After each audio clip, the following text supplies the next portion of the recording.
Baik, Assalamualaikum warahmatullahi wabarakatuh. Perkenalkan, nama saya Cici Hargono, NIM 131421062 dari kelas 4D. Baik, saya akan mempresentasikan materi tentang administrasi pembiayaan pembangunan. Langsung saja, yang pertama itu ada hakikat administrasi pembiayaan pembangunan. Pada hakikatnya, administrasi pembangunan berkaitan erat dengan manajemen pembangunan.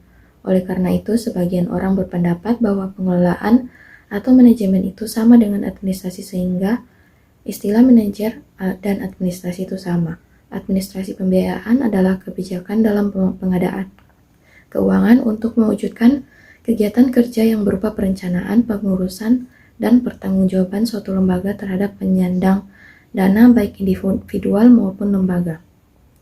Selanjutnya, prinsip administrasi pembiayaan.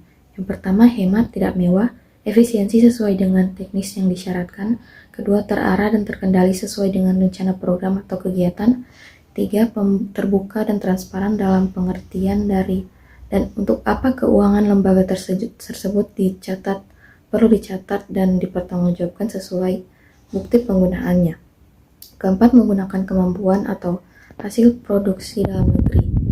Selanjutnya, sumber-sumber pembiayaan pembangunan. Yang pertama, sumber dana dari dalam negeri. Kedua, sumber dana dari tabungan masyarakat. Ketiga, sumber dana dari luar negeri.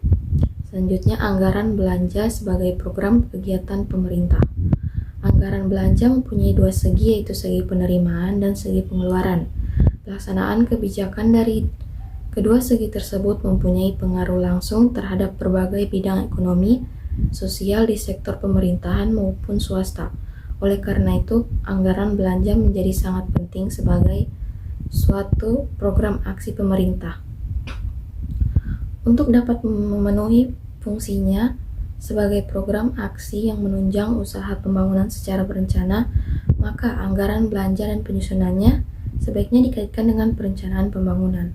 Selanjutnya, tujuan anggaran belanja adalah menyediakan perkiraan pendapatan dan ekspeditur, yakni membangun model agar bisnis dapat berjalan secara finansial jika menjalankan strategi, peristiwa, dan rencana tertentu, memungkinkan operasi keuangan bisnis yang sebenarnya untuk diukur terhadap perkiraan.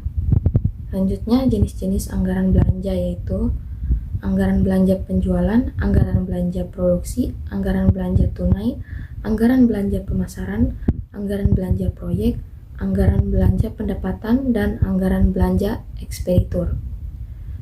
Proyek untuk anggaran pembangunan. Pertama, manajemen proyek. Manajemen proyek merupakan kegiatan merencanakan, mengorganisasi, mengarahkan, mengordinasi, serta mengawasi kegiatan dalam proyek sehingga sesuai dengan jadwal waktu dan anggaran pembiayaan yang ditetapkan.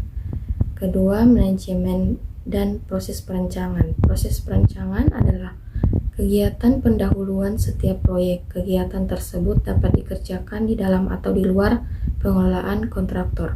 Proses perencanaan merupakan fungsi yang terdiri atas beberapa bagian yang masing-masing bertanggung jawab atas dasar yang ditentukan selama pelaksanaan perencanaan. Selanjutnya, kegiatan untuk anggaran rutin. Yang pertama, hakikat anggaran rutin. Anggaran rutin adalah anggaran yang diberikan setiap tahun yang besarnya ditetapkan oleh pemerintah yang digunakan untuk kelancaran kegiatan pemerintah sehari-hari, dikeluarkan untuk melayani kepentingan umum dan kesejahteraan masyarakat. Kedua, anggaran belanja rutin. Anggaran belanja rutin merupakan belanja yang tidak dipengaruhi secara langsung oleh dan atau tidak adanya program atau kegiatan. Biasanya digunakan secara periodik atau umumnya bulanan dalam rangka koordinasi penyelenggaraan kewenangan pemerintah daerah yang bersifat umum, misalnya gaji pegawai, biaya listrik, biaya telepon, atau tidak ada program atau kegiatan tetap yang harus dibayar. Itulah hasil presentasi dari saya. Jika ada kesalahan kata, mohon maaf. Sekian dan terima kasih. Wassalamualaikum warahmatullahi wabarakatuh.